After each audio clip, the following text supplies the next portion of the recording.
Just a couple of days ago, I stumbled upon this square screen handheld gaming device, priced at a little over 200 yuan. It offers excellent value for money. What are your thoughts on its overall aesthetic appeal? I find it to be quite rounded, smooth. So, for today's review, let's thoroughly examine whether it truly is worth the price. The screen currently has a screen protector on it, and we'll remove it first.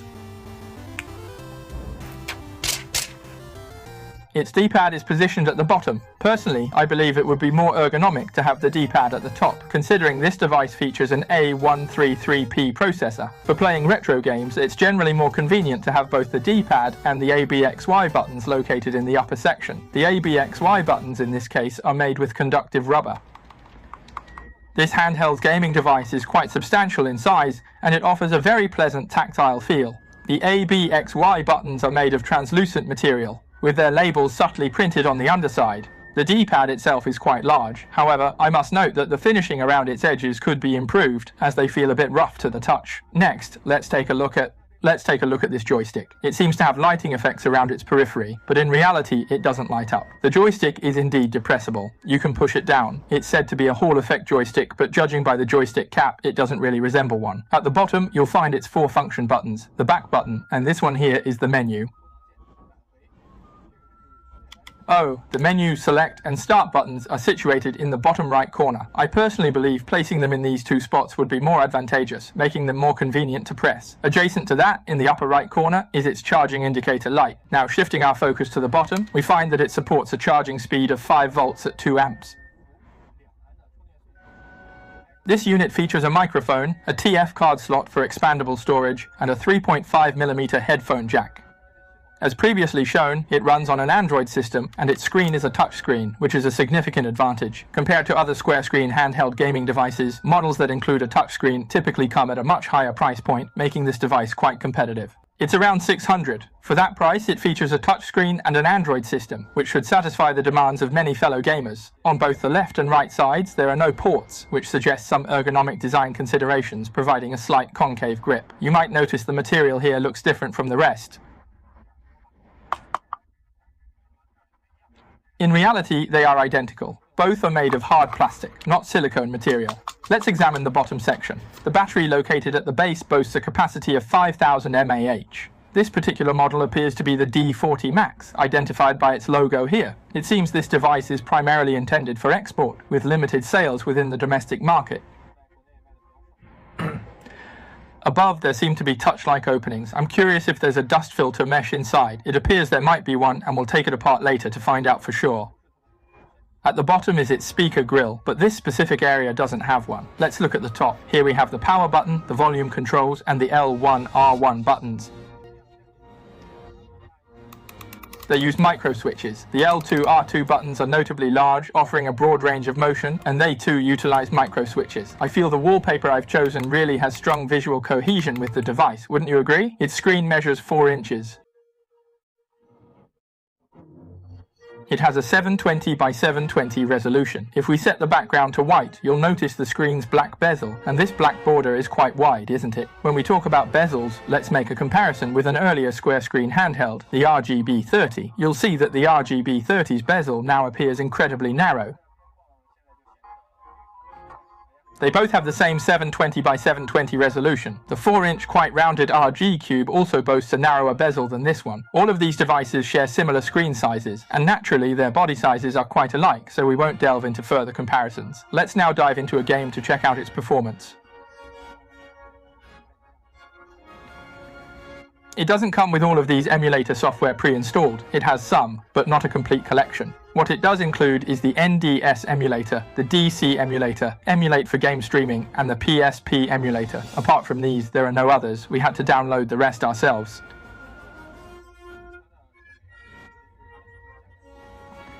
First, let's take a look at how its D-pad performs. For such a large yet thin handheld gaming device, the Android system feels quite bloated, leading to frequent ad pop-ups. Moreover, it lacks, what was it again? It doesn't feature a performance mode, offering only this default setting. The A133P processor finds running Android quite demanding, and as you can see, it's going to take a while to load. Let's jump right into KOF and test out its D-pad. How are the directional inputs? Down diagonal, bottom right. Whoa, you really have to press it a bit harder, otherwise. It will have ghosting, and the chance of this ghosting happening is quite high. Otherwise, you'll need to press with greater effort, apply more force because there's a support in the middle. Perhaps it's made too long. I personally think a D-pad designed in a circular cube-like shape would be most suitable. Shall we try it out?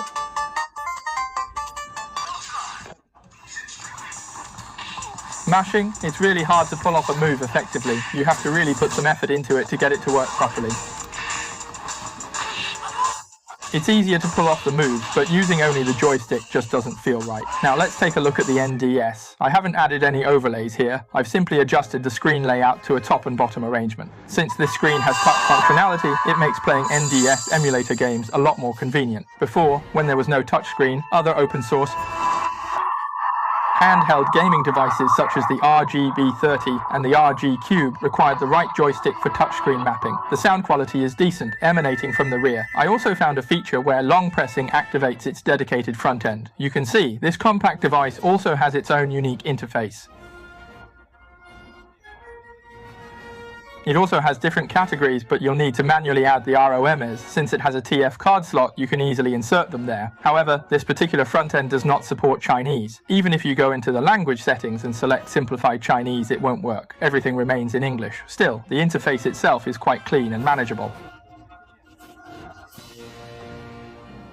Let's try to scroll through Bilibili and watch some videos. The processor's performance just isn't up to par, so loading takes an extremely long time, requiring a lengthy wait. Linux-based systems, whether closed source or open source, load much more quickly because they aren't as bloated as Android. This causes the device to lag and stutter here.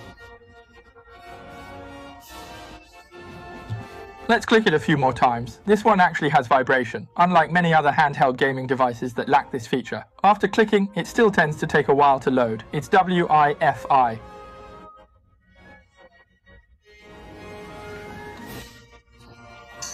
It runs on a 2.4G Wi-Fi connection. When I tap full screen, it also takes a while to load. Oh, the sound cut out. It's back now, but it got stuck. The application is not responding.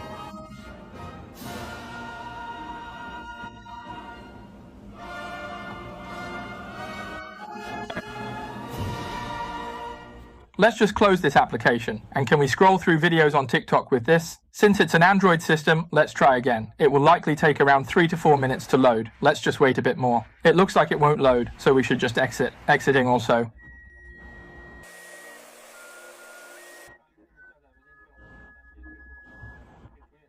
It's frozen. I was hoping to scroll through TikTok videos, but it looks like that's not going to happen. Also, it lacks video output capability. For example, this larger unit features a mini HDMI port, and even earlier models like the RGB30 offered mini HDMI video output. This somewhat diminishes its practical utility, so finally, let's take a look. Let's take a look at its internal build quality. There are quite a few wires inside here. This is the vibrator, the battery, the antenna, and the entire integrated backplate. The processor, I believe, is located on the backside.